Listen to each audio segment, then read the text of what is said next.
And I think also the versions that we're getting are not the versions they're currently working on.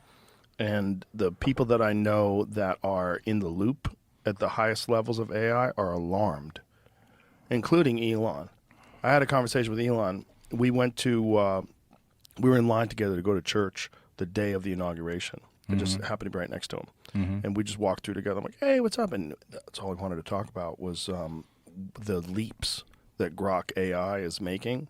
And he's like, it's like weekly we're shocked. And I think this thing is exponential. You can't rely too much on a system that doesn't give a fuck about you, and a system that if you're paying attention to where it's going, a large amount of it is about to get sucked up by AI, like a giant chunk of the entertainment. Yeah, I mean, I think giant chunk. Tyler Perry. It was a story maybe like 3 weeks ago, and I think he was in the middle of either producing a movie or doing something. And he was building an $800 million studio, and he paused the construction as soon as he saw, what is it called, Sora? Sora. It can create entire scenes. Entire scenes that look realistic. This is what's going to happen eventually. And this is not the right thing to say, especially about Hollywood.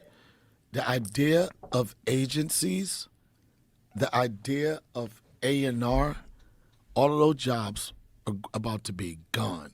And the only thing you're going to have is content creators. And the content creators are going to cut the middleman of the agency out, and they're going to go straight to the advertisers and the people that pay the money. You having to be connected with a certain entity or a certain agency, and they probably kill me after this, Joe.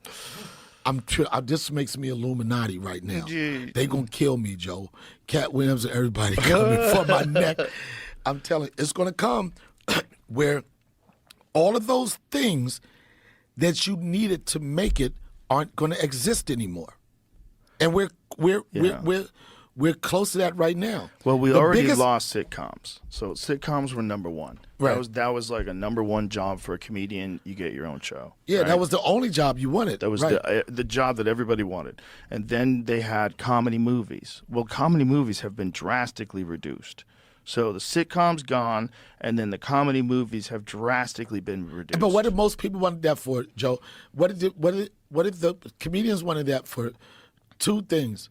Money and fame. Yeah, because there was no social media and there was no YouTube, and so ticket sales were really dependent upon you being on a television show. 100%. Yeah, it was a big factor. And this is why you probably heard this, and it's a conversation when it comes to, especially when it comes to comedy.